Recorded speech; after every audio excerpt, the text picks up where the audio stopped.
Good evening, everybody, and welcome to the Kelly Green Hour. I'm your host, LJ Harrell, and as always, I am joined by my co-host, Connor Donald, and today we're jumping right into it. The 53-man roster, they have to be the NFL teams have to go from 90 to 53 by 4 p.m.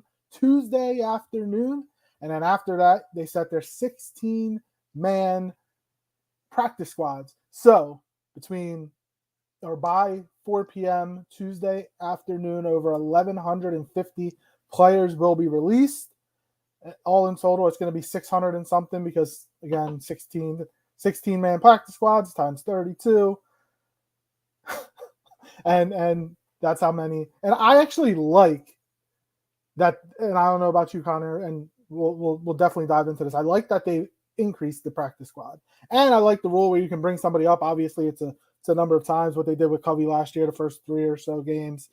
They brought him up and then they signed him to the roster. But I like that. And then now they got the third quarterback rule. A lot of things because of what happened in the NFC Championship game. But before we get into that, how you doing, Connor?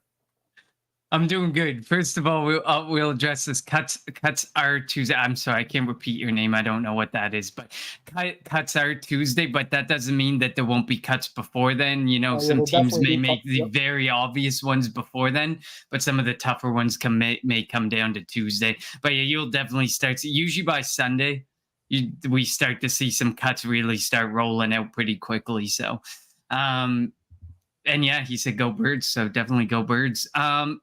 According to to Mr. Crockpot Media, the Eagles preseason is out like James Harden and the Sixers. That you don't want me on your Sixers pod. That's all I'm gonna say. For once, it seems like he's siding with you though. Like he's kind of supporting your hatred of James Harden. And no, I don't have a hatred. I have a hatred of whoever's on the Sixers because I have a hatred of the Sixers. James Harden, once he leaves, he'll be fine. I don't really care what he does. But being in that dumb uniform, I hate him. So, sorry, you can continue. But yeah, no, I'm just excited that, we are 10 days, 14 days, right? 14 days away? 14, what are we? 14 No, we are... 14 from today, yesterday. Well, it's a Thursday night game. 16 from the Eagles first. 16 from the Eagles, but I'm talking like the legit football, like that. I don't care that it's the Lions and the Chiefs or whatever, but I'm just excited for legitimate football. That game last night was kind of a joke, except the fact that the Indianapolis Colts played their starters as long as they did, and I was actually really impressed. And speaking of that, there were people that were praising Anthony Richardson. He looked like trash against our second and third string, by the way. And actually, second and third is pretty fair. There was a lot of fourth string guys who aren't even going to make practice squads out there playing. Mm-hmm. Like Eli Ricks, if he was ever in doubt to make the roster, which he shouldn't have been, he shored it up last night. He took Pittman and Pierce to school on some plays. Like he legitimately stood up against true wide receiver ones. Now, granted, I'm one of those guys who felt Richardson is a project. He's not going to be a guy who's going to pop off in year one. I think it's going to take more than year two. You're really going to have to make a decision in year 3 and year 4 on Anthony Richardson. I was one of those guys because I talk a lot of fantasy football as well. Accuracy matters. Mm-hmm. And Anthony Richardson is a horribly inaccurate quarterback.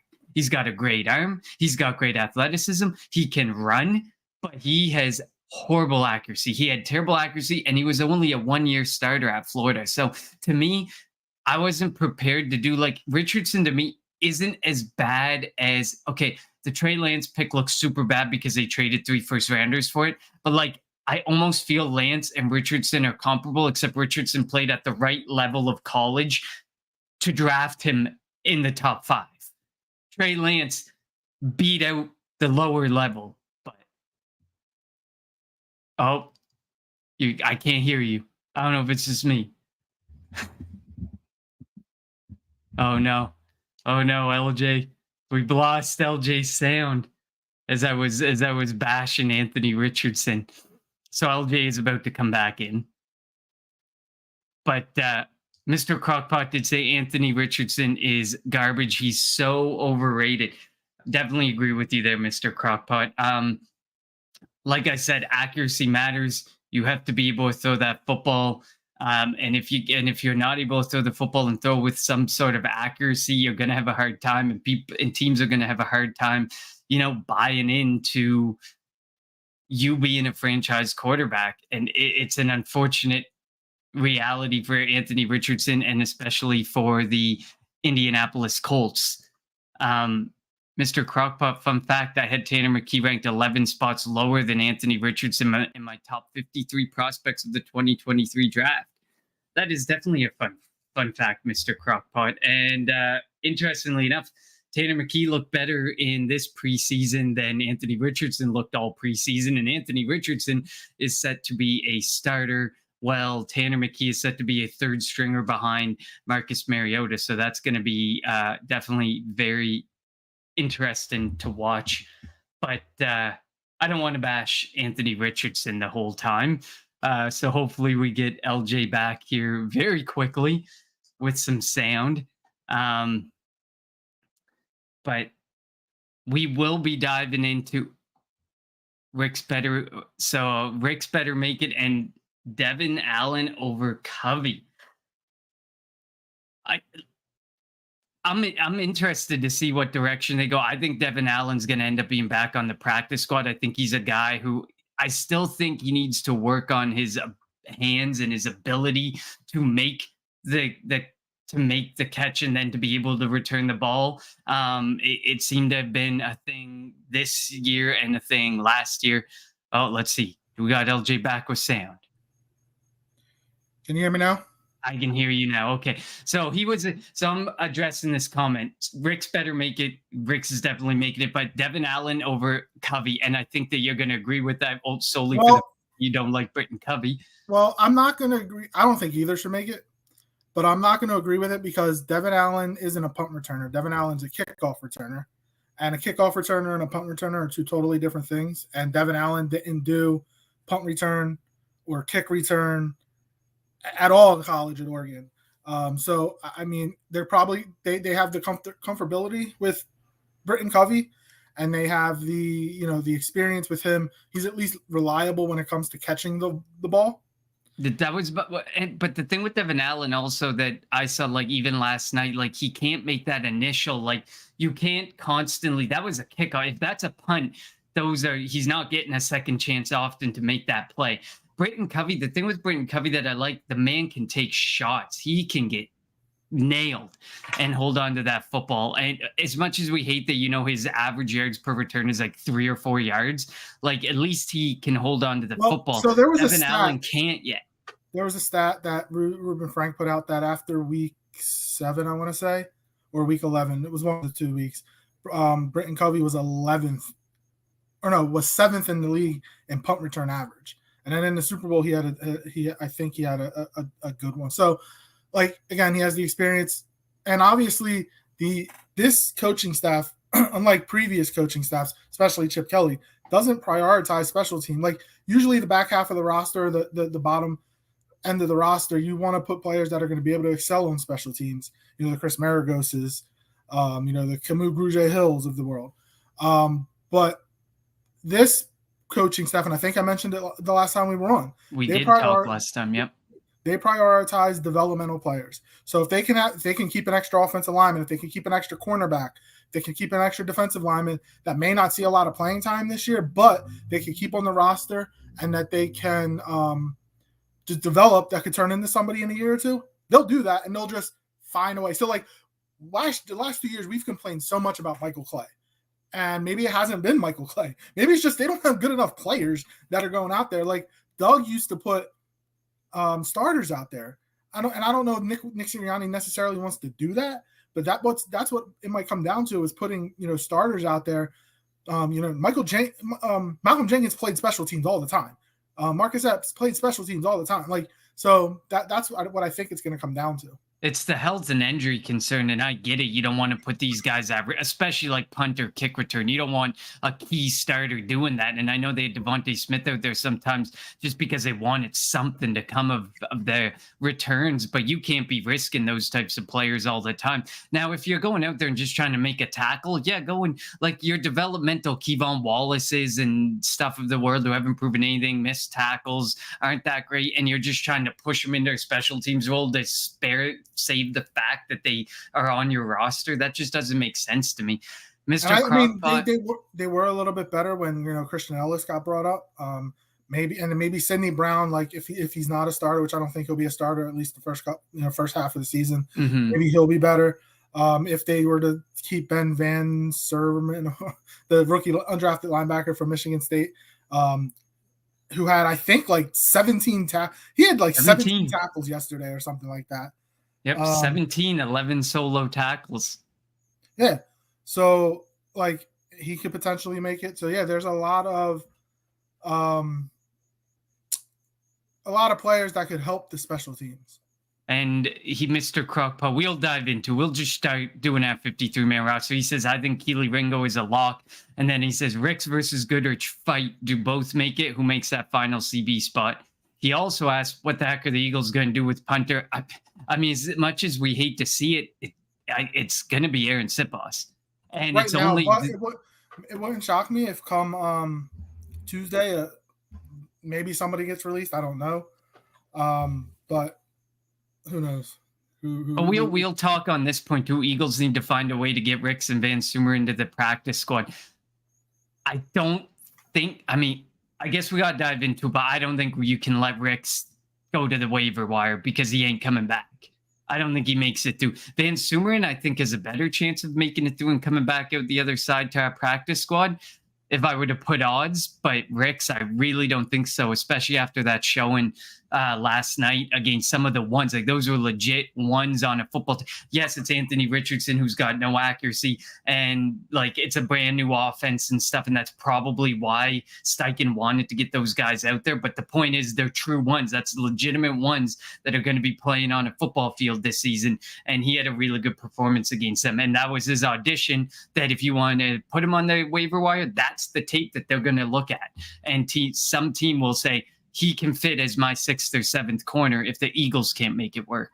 Oh, yeah, and then spoiler, I have Ricks on my roster. On my initial 53, he should be on it. I was going to say, if my comments didn't prove it to you, Mr. Crockpot, that I have him on my 53 as well. So let's dive in. Let's start on their offense. Before we do all that, as always, follow us on Twitter at Kelly Greenhour. Follow Connor on Twitter at Connor10. That's TEN. Follow me on Twitter at LJ Harrell54. And follow Edge of Philly Sports on Twitter, YouTube, and Facebook at Edge of Philly Sports or EOP Sports. All right, so let's jump into it. The offense, I think quarterback is pretty self-explanatory. Jalen Hurts the starter, Marcus Mariota, and Tanner McKee. Mariota will be the backup initially, and who knows? Hopefully we don't need to worry about the backup. Hopefully Jalen, but the last couple of Decembers he has gotten hurt, so you never know. But I think I have 3 at quarterback: Hurts, Mariota, and McKee. I agree. I have the same. And I mean, if McKee didn't have as good of a preseason as he had, I think we could have went with 2 and he would have made it to the practice squad. But that preseason was too good that especially with the 3 quarterback rule now, he was going to be eaten up. Yeah, and Ian Book is gone. Thank God. Thank goodness. Notre Dame quarterbacks are terrible. Almost not as bad as, or maybe on par with as bad as Ohio State quarterbacks are. All right, so let's go to the running back. I have 4.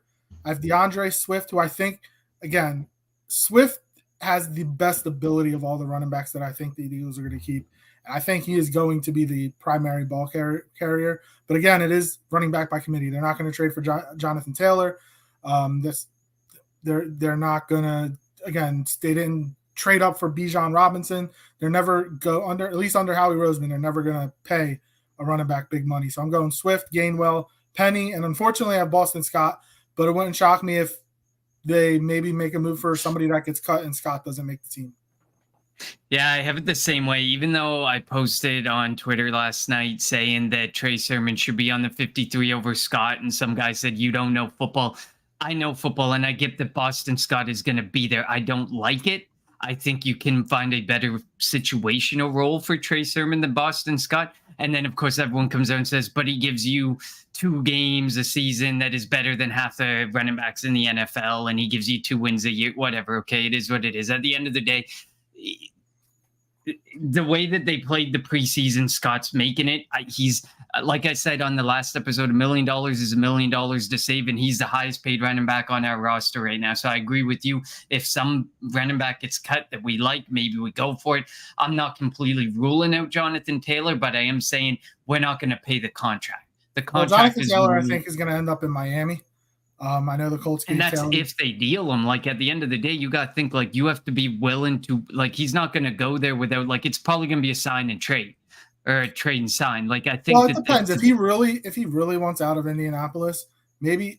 And again, if I'm a team that's trading for him, I'm going to want, well, and they can also, this is the last year of his rookie deal, right? So they, in theory, could franchise tag him next year. So, like, I think you want to get out before you risk that franchise tag garbage, because look at the Josh Jacobs situation and stuff. You just end up in a situation where you lose all leverage and you just have to sit to prove your point or try and sit to get a better contract. And I just don't see, like, I get it. Okay, everyone's sitting there. Like, if it was like a 3 and a 5 with the 3 being potentially a chance to become a 2, okay, I might be okay with that, but like, I can't give up a 2. No chance I can give up a 1, which if the rumors are clearly out there that no one's given up a 1, especially with the contract. And that's the thing that the Colts have to understand.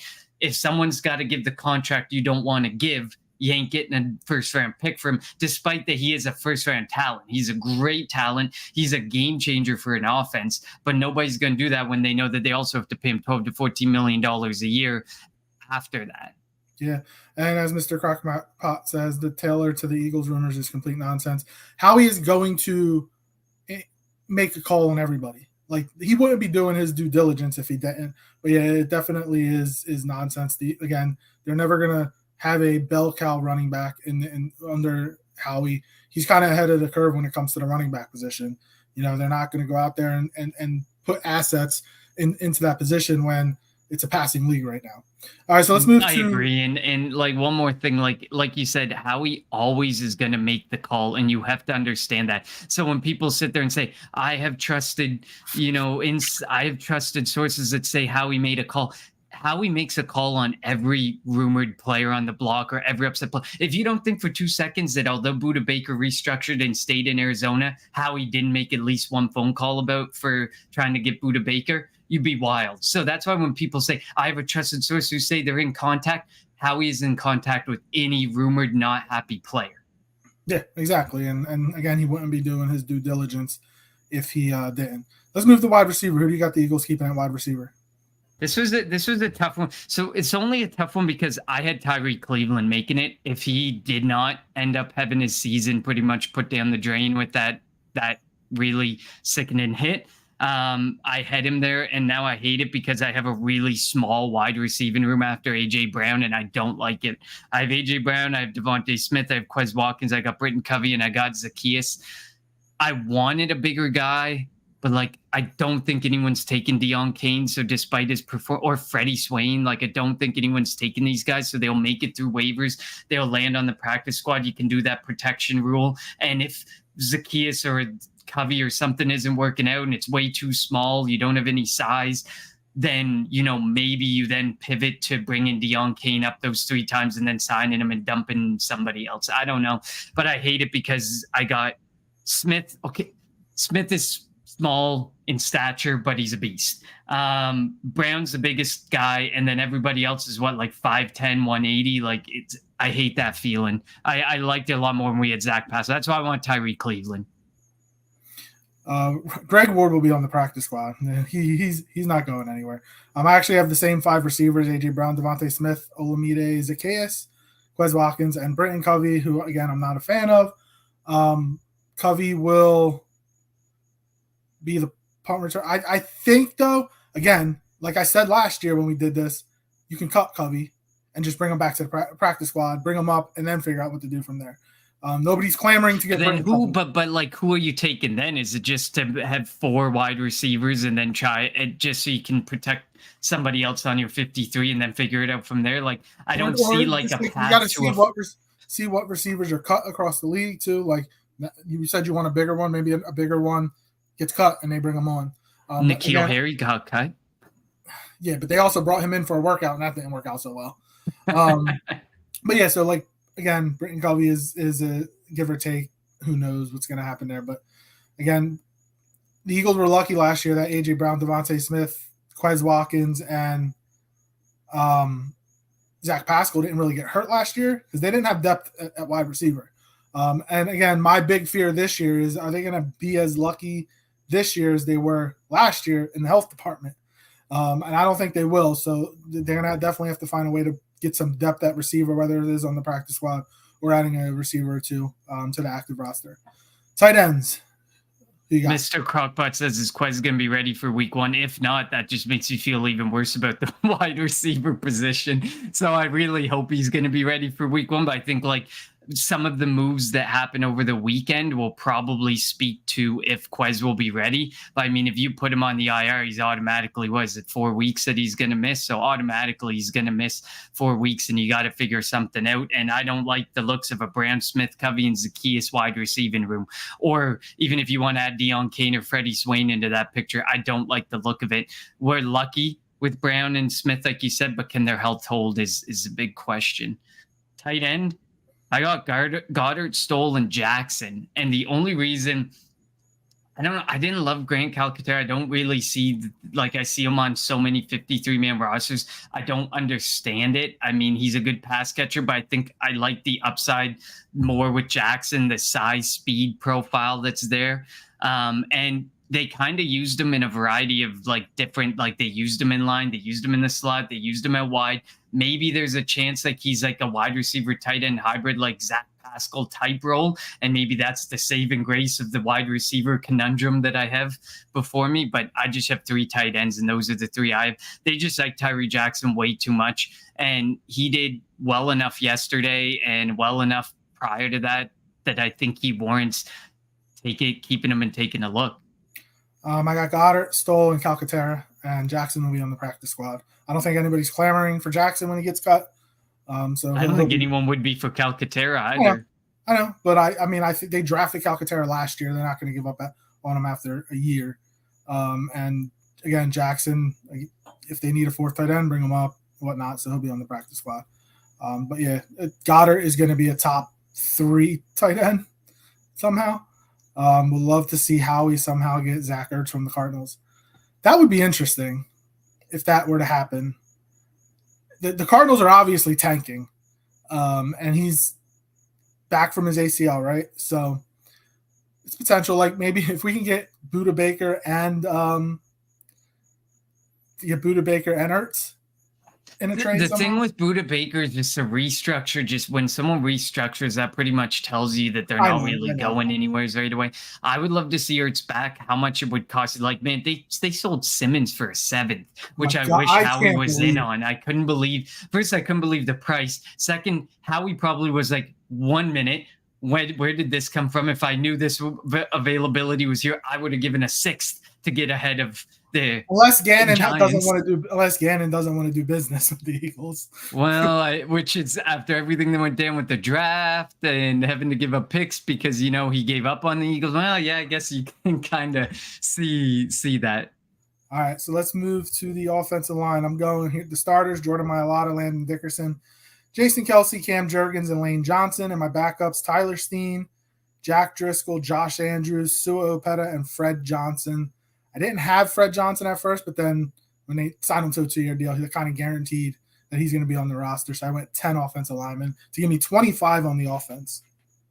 I went very similarly. I went Lane Johnson, Jordan Mailata, Fred Johnson. I had Fred Johnson as a surprise guy that was going to make it. And then when they released him and signed him, I was like, okay, well, no surprise there now. Driscoll, Kelce, Opeta, Dickerson, Jurgens, and Steen. I just think there's a lot of guys like Good Jones and stuff. Like we're probably going to end up with 4 or 5 offensive linemen on the practice squad. There's a fair amount of guys who did a really good job, but I don't think good enough that they warrant a team swooping in on waivers and grabbing them. But who knows? At the end of the day, they know what Stoutland produces and churns out in Philly. So maybe that's enough to grab a few of these guys. But I do think we end up bringing back at least 5 offensive linemen for practice squad. I originally had Dennis Kelly, but he doesn't really. So did I, but he didn't really. I bounced back and forth on him. I was like, he's probably would make the best backup right tackle, but I was just like, it wasn't that great of a preseason. We got him out of nowhere. Like I'm certain he can clear waivers if we need to do something there. Yep. All right, so I had 25 total on the offense. I think you had 25 as well. I had 25 as well. All right. So, and I think our special teams is the same. Jake Elliott, Aaron Sipos for now, but I think he might not make it to week 1, and Rick Lovato. Yes, absolutely. I mean, at this point, you have to revisit. And actually, funny enough, because we talked about Matt Ariza yesterday, and I was looking at, I saw somebody posting something on Instagram, and apparently he is a garbage holder. So he said you would have to make sure that McKee or Mariota or somebody's able to hold the football really well, because obviously we know Aaron Sipos holds the ball for if I'm not mistaken, holds the ball for the field goals. So you need somebody, like, as odd as it sounds, like if you have a guy who cannot handle a football just to catch it, put it down right. In the past, backup quarterbacks used to do it. Like I remember Coy Detmer used to do it for David Akers. If Tanner McKee can catch a football, put it down with the laces the right direction for Jake Elliott, I'm all for letting Tanner McKee make but the that game means day they have roster. They have to dress. I know. Quarterbacks. But if it means you get a punter who can punt the football any degree better than Aaron Sipos, I think I'm game for that. Yeah, we'll see. Well, I mean, again, maybe that's the reason why he hasn't been signed or anything, and why he's not on the roster after he. I didn't know he was such a bad holder. So I mean, I'm sure you got to be able to find somebody in all these developmental players who knows how to catch a ball and turn it the right way for the laces so that Elliott can kick the field goal. But maybe Britton Covey can do that. Like if he's going to be the punt returner, give him something else to do. Who knows? All right. So let's move to the defensive side of the football. I don't know. I went D-line, linebacker, cornerback, safety. I don't know if you did D tackle, DN. I did DN, DT, and LB, but like 2 or 3 of my LBs are edges as well. So yeah. All right. So I'm just going to go with my defensive line: Brandon Graham, Fletcher Cox, Jordan Davis, Josh Sweat, Jalen Carter, Milton Williams, Derek Barnett, unfortunately, and Moro Ajomo. So I have 8 on the defensive line. And again, that doesn't include the edges. I have them as part of the linebackers. Yeah, I'll go edge and DT first. And I got Graham, Sweat, Barnett, Cox, Carter, Davis, Williams, and Ojomo as well. So very similar from edge and tackle perspective. And again, the Eagles are always going to have more than they need at the defensive line and even offensive line positions. That's where they build. They build inside out. So that doesn't shock me. Derek Barnett could be a cut. It wouldn't shock me. But again, this could be his last year, I think, here. And they want to give him an opportunity, I think, after his ACL injury last year. Who's your linebackers? I got Reddick, Dean, Smith, Cunningham, Ellis, Morrow, and I ended up putting Van Sumeren. I actually have Van Sumeren and Ricks making the roster. So Mr. Crockpot's probably sitting there like looking at his 53-man roster like, okay, we differentiate here. But I think Van Sumeren, like he showed something last night, like 17 tackles, 11 solo, and some of those coming against like the first team Colts players. I mean, that's kind of impressive to me. Like, and I think that shows something that could be there, that Sean Bradley vacates from a linebacker perspective for special teams. You're not going to see Van Sumeren get out on the field as a defensive player very often. It's going to be, Nakobe Dean, Cunningham, Ellis, Reddick, Smith. Like you're going to see, like, you're either going to have the 2 linebackers or you're going to have the 4 linebackers, and 2 of them are going to probably be off-ball linebackers that are rushing the passer rather than dropping back in coverage. So I don't see a way he gets on the field other than special teams. So that's the only reason I have him making it is more to fill the void at special teams. And I have Hassan Reddick, Nakobe Dean, Zach Cunningham. Dean and Cunningham are going to be the two starting linebackers. Nolan Smith, Nick Morrow, and Christian Ellis. Van Sumeren, I think you could cut him. He won't get picked up by anybody, and he'll be back on the practice squad. But yes, I have 6 at the linebacker position. Cornerbacks, you want to – actually, I'll start us off with corners. Kind of went heavy. I went 7. Darius Slade, James Bradbury, Avonte Maddox.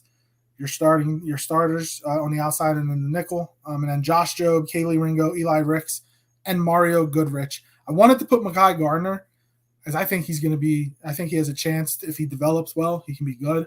I'm hoping that they can slip him through and bring him back on the practice squad. But Eli Ricks played really well as an undrafted free agent, and he deserves a spot. He'd be really good on special teams. He's the future on the outside. Him and Ringo with Josh Jobe, like that's going to be your future, trio at cornerback. So I'm going to go with those 7: Slay, Bradbury, Maddox, Jobe, Ringo, Ricks, and Goodrich. I like the prospect of them being the future of the outside because of how cheap they were, but a part of me is still skeptical that both can end up hidden as legitimate outside cornerbacks in the NFL. But I do have the same 7 guys as you. I think Ricks did an incredible job. Ricks had a way better preseason than Ringo did, despite the hype around Keely Ringo through camp and stuff and how they want him to be the future. Good. I had the same thoughts on Mekhi Gardner. I said, for me, it's Van Sumeren or Gardner. That would be like my debate at spot 53, solely for the fact that Gardner was so good on special teams. Like he ended up, and I know you don't love PFF grades, but he was our highest graded special teams player. So he could be really good on special teams. And I would not fault the Eagles if they take Gardner and cut Van Sumeren, or if they take if they go the opposite direction. Whichever direction they go with those 2 guys, I wouldn't be mad. But I think like you said, Mekhi Gardner, there's a chance that he could develop defensively as well. But right now, you'd be solely taking a purely developmental guy, but at least this developmental guy showed something on special teams this preseason that a lot of these other guys did not show. So, I mean, that was one of my tougher bubble decisions. And when it comes to Ricks, I think that he didn't, again, going into last college football season, he was talked about as a first round draft pick. Then he got into Saban's doghouse, and that didn't help things. And, Ringo played for Kirby Smart. And as Mr. Crockback says, I don't remember the Eagles cornerback room. It's been a long time. You remember when we signed, or when we had Kerry Williams, and the guy from Seattle who was part of the Legion of Boom, but wasn't good. I can't remember his name off the top of my head right now. But they were struggling at corner until they were able to get Darius Slay, and then they were able to get James Bradbury and draft Avonte Matt. It's such a strong room for this team, and they have a lot of guys that deserve to be on. Again, we both don't have Mekhi Gardner, and he probably deserves to be on there. Maybe they go with Gardner instead of Goodrich. Who knows? But I've really liked the young talent that they have behind the starters, and again, like I said, Eli Ricks got in the doghouse with Saban last year, and I think that hurt his draft stock. And the fact that he went undrafted is crazy. And he said that the Eagles were the first team that contacted him, and that's why he signed with the Eagles as an undrafted free agent. And that kind of showed him that they wanted him, and he wanted to come here. And he left it all out on the field in all 3 preseason games. So, and I mean, maybe we are overhyping some of these guys because some of these guys like Keely Ringo was supposed to go in the first. He ended up dropping down to the 3rd or the 4th round. Eli Ricks was out of high school, was a top guy out of high school. Coming into college, he ended up kind of falling down the ranks to the point that he was an undrafted free agent. Some of these guys that really fell off throughout their college career for one reason or another. But the fact that, at certain points they were thought to be where they were, like potential first round picks, really high end kids coming out of high school. Maybe they, like you said, maybe in the right situation, they can really come back and be that type of guy and start to see that come back, especially when you're playing behind guys like Slay, guys like Bradbury. Maybe your game can come back. Maybe when you're learning from the best, you can really become one of the best in 3 or 4 years time when it's your turn. And when they give you the call. And the reason I like Goodrich so much, he did so well in the slot, and we have not been able to find that person behind Devontae Avonte gets hurt, Maddox. and he gets hurt a lot. And Avonte, how many games is he going to miss this year? Who knows? But we can almost predict if there's anyone on the roster who hasn't been able to stay healthy over the last 3 seasons, it's Avonte Maddox. And we can never seem to figure out what to put there to fix the slot cornerback position. And if Goodrich can continue to play even half as good as he did in the preseason at the slot position, he'd be admirable person to step in for Maddox and much better than what we've had. And Zach McPherson got hurt. Like, that would be looking at like a potential 8th corner that would have had to stay, because they drafted Zach McPherson too high, I feel, to give up this season on him. I think he would have had to make the roster. And they've also been experimenting with James Bradbury in the slot too. And if Bradbury can play in the slot, Job can come to the outside, or Ricks can come. Like, the depth of with having these young guys, you can move players around. The versatility is going to be wild. Like, they tried him everywhere. Bradbury, they had him at linebacker, safety, slot, outside corner. They've done this with a lot of guys. Like, and this is the intelligence of Jenkins role.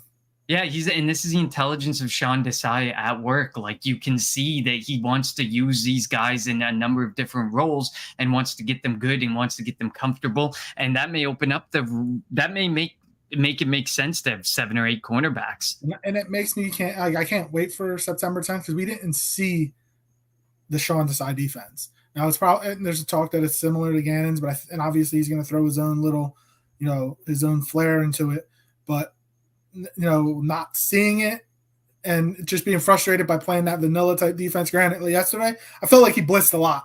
Like, he was throwing corners at it, or bringing double linebackers to Anthony Richardson a lot in that first half. So I can't wait to see what he does when the starters are in there, when he gets all 11 starters out there. All right, let's go to the last position, safety. Who you got?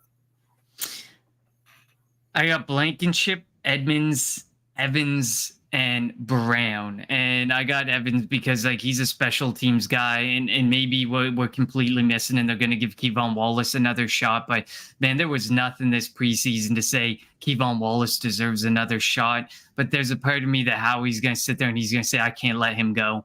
And I don't know why. He didn't show enough on special teams. He hasn't shown enough at the safety position. And Evans, to me, at least, he's a viable, like, he played all over the place. Like, in his time in Tampa Bay, he played a bit in the slot. He played at linebacker. He's got the versatility. Kevon Wallace, you can't really move him around. You've tried to move him around. He's just not that versatile piece, or he's not even good at the main position he's asked for. So when you move him around, he doesn't get any better. He just looks like a lost person out there on defense. So I just can't come to terms with giving Wallace a chance, even though I'm certain Howie can. So I am not super excited about the safety position. If there's going to be a move that Howie makes, I think it's going to be for safety, like he did with CJ Gardner-Johnson last year. I got Blankenship, Brown, Edmonds, and Wallace. I have Wallace. I actually disagree with you. I think this was his. Now we're going off of, he wasn't very good the last couple of camps. So I think this was his best camp. And I think he's gotten a lot of run. Now, all the safeties have, but even him, he got run with, the first team next to Blankenship. And he has been decent on special teams. And again, decent is probably setting a low bar or whatever. But so I'm going to go with Wallace and Evans. If they wanted to keep 5 and maybe go with one less linebacker, one less defensive tackle, one less offensive lineman, and keep Evans, they could do that. So I went with Blankenship, who, and again, I'm not thrilled about this safety room at all. Believe me, I am not thrilled. But Blankenship, Brown, Edmonds, and Wallace. Yeah, and I'm not thrilled. Like, if there's 2 spots I'm looking at as needs, I mean, punter's a need, but I mean, punter to me, whatever. We've seen Sipas have games, and we've seen Sipas I wouldn't say really whatever after games. the Super Bowl. I know. It's so tough when he did what he did in the Super Bowl. Like, if he had an okay game there, we're not even talking about punter as a need. We're like, okay, we can live with it. But because of what he did in the Super Bowl, where everyone's got the sour taste in their mouth. But I think, like, from an impact standpoint, this safety room is not good. Like, okay, Reed Blankenship, and me and you are not like super high on Reed Blankenship. I don't love the way his tackling technique. He reminds me so much of Marcus Epps again, like last year. And Marcus Epps, whatever, he had a great year. He went off and got paid. Congratulations. I think he got overpaid. But I don't love these guys who have no technique in the way that they tackle, especially when you've watched guys like Dawkins and you've watched guys like Jenkins and stuff man that position in the past and what they're able to do. Like, I love to see like a guy who can lay a boom hit, but I don't like seeing a guy flying around like a heat-seeking missile with no take of angles or anything or technique to their tackle, because that's just calling for missed tackles and big plays when you're working to not let those happen in a pass-friendly NFL. Well, I mean, and linebacker, I don't love either, but I mean, linebacker I can live with because you're probably just going to have two guys and then you're going to have rushers a lot of the time. Watching the game yesterday, like Sidney Brown was all over the field, but he's what you talked about it last year with the safeties, heat-seeking missile. He doesn't look what he hits, and he's going to be somebody that misses a lot of tackles. Like we talked about it a lot last year. You have to be prepared.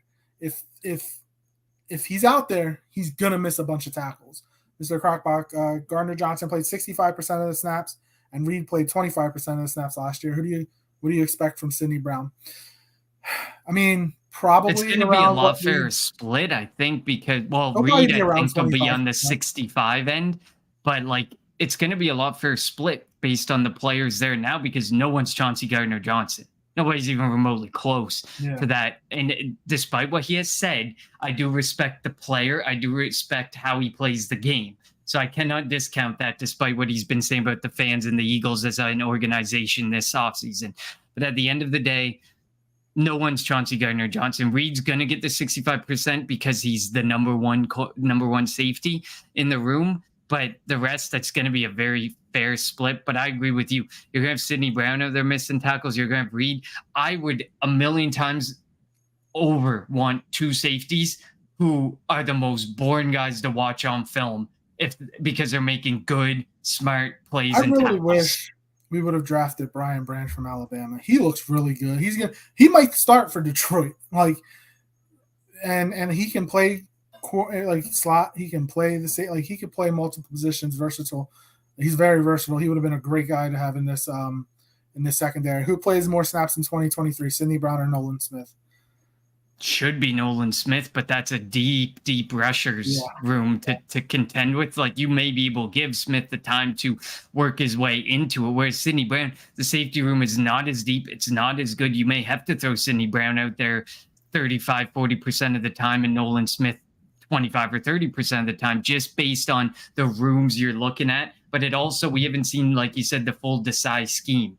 Yep. Maybe there's room for Smith to be used a lot more. And maybe, if Bradbury's used in a more versatile role or they start moving guys around, maybe a Sidney Brown gets pumped back and he's only playing 15-20% snaps. Yeah, I mean, and again, this draft class is going to, like Jalen Carter's, he's getting rave reviews in camp, and he's not going to start week 1, but I think in crunch time, he's going to be out there. He's going to wreak havoc in the middle of the Eagles defensive line. Nolan Smith is when he gets a chance, again, another guy with getting rave reviews. Sidney Brown's probably going to get a lot of playing time. Kaylee Ringo, if he's able to just sit back and learn from, Slay and Bradbury, I think that's going to do him wonders. Because again, if he has to play a lot, that means Slay and Bradbury, one of them's hurt, and that could be an issue. But yeah, I'm very excited about and Tyler Steen, like.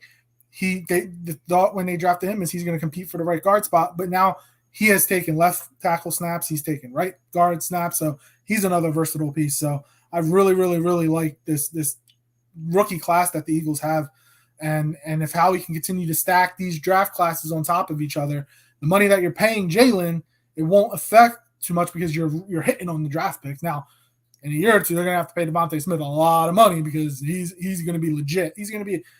If not this year, definitely next year. He's going to be top 5 receiver, top 5, He's already top 10, I think. But he's this is another all the more reason to say Jonathan Taylor doesn't make sense. That's eating into money for a guy like Devontae Smith, eating into money for a guy like Jordan Davis, eating into money for guys that you're going to need to Cam Jurgens, for guys that you're probably down the road going to have to pony up for. And I'd rather pony up at those positions than the running back position.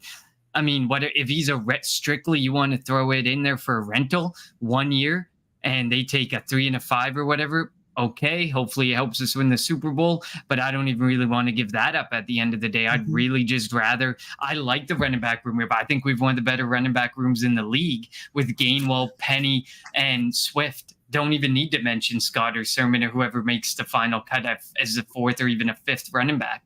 I don't think we need to talk about them because they're only going to see the field. I mean, look at Scott last year. I think I looked it up. Scott had less than 75 touches. It's the same role that someone's going to take as a fourth running back again, because you basically have a fourth running back in Jalen Hurts at the quarterback position. So to me, it makes no sense to bring Taylor in here. You've got such a good offense. You've got a good flow. You're passing the ball a fair amount. And Jonathan Taylor just kind of makes you have to put the ball on the ground more and run the football, which is not something we would mind, because we've seen that work extremely well for this offense as well. I just think they have a good thing going, and Jonathan Taylor probably shifts the strategy in a different direction. Yeah. That's not to knock the talent. The talent's incredible. It's to knock the amount you have to pay a position that, no offense to the running backs, it doesn't matter. You don't have to pay the position. Let's face it. We're seeing it how he's got one of the cheapest in all of the NFL, and it may probably be one of the best in all of the NFL. Yeah, the four making less than what Miles Sanders got paid. So it is what it is. Now, what our 53-man roster looks like now, and what the Eagles' 53-man roster looks like Tuesday at 4 o'clock, come week 1, September 10th at 4:25 p.m. in Foxborough, it's not going to look like that. There's going to be different. There's going to be moves. There's going to be maybe a trade or two, definitely some signings. But I can't wait for Tuesday, afternoon, just to see what the initial roster looks like, see how, close we were to what happened. But yeah, I mean, it's going to be an interesting couple of weeks, and we're 16 days away from Eagles Patriots. Week 1 of the regular season, finally, at least the Eagles preseason is over.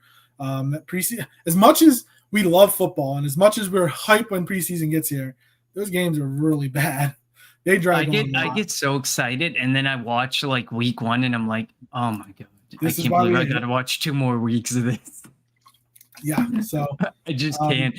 But I agree with you. And I'm also excited to see like what comes back for the practice squad and what other teams thought of the people we didn't take, who doesn't make it through waivers and is not a member of the team. Like I said, over 1,150 players are going to be cut at the same time. And these scouting departments across not just the Eagles, but all 32 teams that have to be doing their due diligence right now, being like, if this person gets cut when we want them, we need to make a call right away to get them either onto our active roster or try to bring them to the practice squad. And typically, when it comes to the practice squad, the majority of the 16 that you bring back have already been on, because they know you. Like, you kind of have a handshake deal. Like, look, we're going to cut you, but we want you to be back. We want you to develop here. And if they're willing to accept that, they won't take a call or they won't accept another team's, offer. But we'll see what happens. And I just can't wait, man. And next time we're broadcasting, we're gonna do our predictions in terms of conference or division winners, maybe some of the awards, MVP, Offensive Player of the Year, Defensive Player of the Year, Rookie of the Years, our Super Bowl. And I said last year, we both picked Green Bay, and that didn't go over too well. So we'll see what happens. I can tell you right now, I will not be picking the Jets. I will not buy into this Aaron Rodgers fiasco. Jets are not making the playoffs. That's my big. It's the bombshell prediction right there. Jets will not make the playoffs. I'll give you that early one right now. They're going to finish third in the division, probably. Like that AFC is like, I'm almost happy we're in the NFC. Oh, the NFC is trash. It is. It definitely is. Like, I want your thoughts quick. Like, do you think Trey Lance gets moved? Like, his current value is what somebody reported that the current value, based on some people he spoke to, is an early day 3 pick. Like, man, imagine if you're the 49ers. Like, the fact that your team's this good makes it hurt a little bit less. But imagine what those 3 firsts could have been, and instead you've traded them. Remember, there was talk before the draft that Shanahan wanted to take Mac Jones. Do you think like he wanted to take Mac Jones, but John Lynch and like the ownership wanted to take Trey Lance and kind of forced Trey Lance on him? It's wholly possible. Like overly involved ownership groups ruin teams. We see it with Dallas. We see it with San Francisco. We see it all over the NFL. There's at least 5 or 6 teams who have too involved of ownership groups in the day-to-day, like roster moves and things that you should trust your management to do. Jeffrey Lurie is very hands-on when it comes to hiring his coach. We now know he has a type. And Howie and him have a type, or he has a type that Howie just says, yes, sir, I'm hiring this guy for you. But at the end of the day, Jeffrey is fairly hands-off to let Howie do his job. And maybe that speaks to how Howie operates and how Howie does his job and how he's one of the best, executives in the league right now. But it also could speak to how much it pays to have an owner just own the team and watch from the sidelines. Yeah. Be quiet and be a good owner. Yep, just write the check. Look at Elon Musk. Ask him about Twitter. He bought it for $44 billion, and it's worth $15 billion right now. Less involved and a quiet owner is sometimes a better thing. Worst thing that ever happened to Twitter. But yeah, no, I do think Trey Lance gets traded. Would now as an Eagle, if you're the Eagles, do you make a call on Trey Lance? And then again, I don't know. Does that mean you get rid of I don't think you would get rid of Tanner McKee. Does that mean you get rid of Marcus Mariota? Or do you just leave the quarterback room as it is and hope that Jalen doesn't get hurt? I'd leave the quarterback room as it is. I mean, I don't think McKee is the future of this room in any way, shape, or form like some people may think. I think he's just a perennial backup, which is fine. You can also have a good perennial backup. The only reason he's not the true backup is because we got Mariota. He's a smart player. His preseason doesn't speak to how Marcus Mariota likely is in the locker room and on the field and in your ear as a guy. Falcons. Well, maybe don't ask them. But, I mean, at the end of the day, I think, I think that Mariota is like McKee is at best a perennial backup, and that's fine with me. I say leave Trey Lance, leave that. There's going to be a team who has the need a lot more that may want to go after, but it'll be interesting to see. Like, I feel like Lance has to be moved by Tuesday. Like, I can't imagine they want to carry 3 quarterbacks and the third one being Lance, who you sit week in and week out. But yeah, I can't like Sam Darnold that's just. Sam Darnold get in the backup. Trey Lance has played, I think, like 21 games in his life. Like that, he doesn't. Again, his last year at North Dakota State, he played 1 game. It was during COVID, but like they had a game against a D1, a FBS team, I guess, whatever. But like that's all he played. Like he just didn't have the tape. And again, I saw somebody tweet something that if you look at that 2020 draft class, which is the COVID draft class, you know how much stock these scouting departments take into interviewing guys and being able to meet personally with guys. They weren't able to do that. That was the year Eagles drafted regular. Like, if you think about it, there are a lot of if you look at that draft class, there's a lot of players that like either got cut, got traded, just did in the first round. That is, that just didn't, that didn't make it. Trey Lance traded to the Cowboys. Oh boy! Now wait, is that his prediction or is that didn't happen, right? I don't see that it has happened, so I'm guessing that's his prediction. So whatever. Dallas sucks anyway. They'll make the playoffs and then not make it past the second round as usual. Oh wait.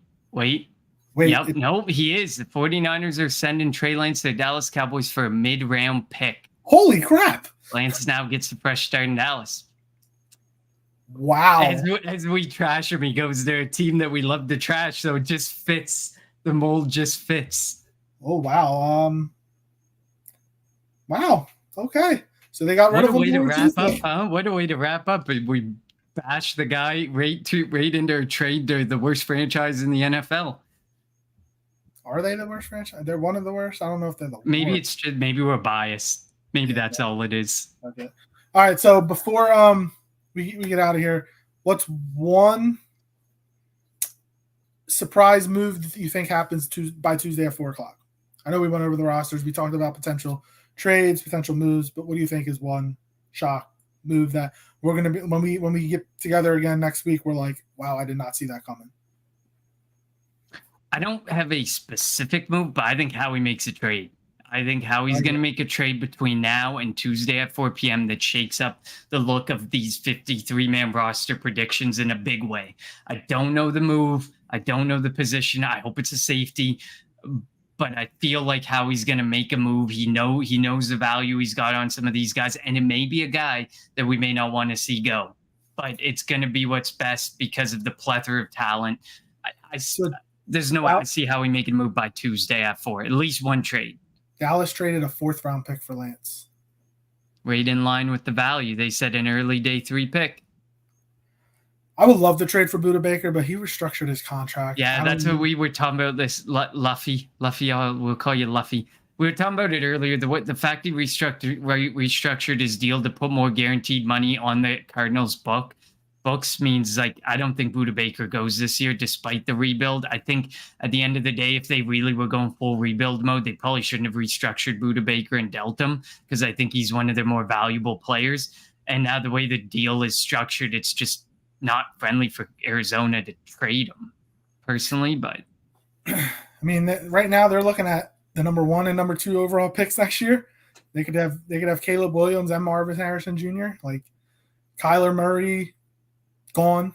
So there's talk of him not playing at all this year. It's crazy. I saw crazy.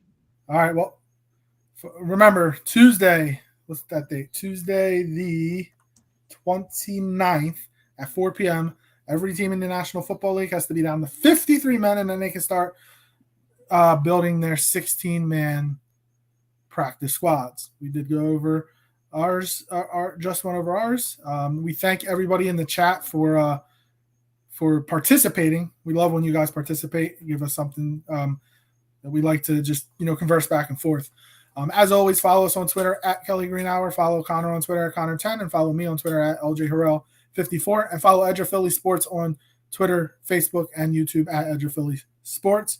For Connor, I'm LJ. Thank you for tuning in to the Kelly Green Hour. Can't believe that trade.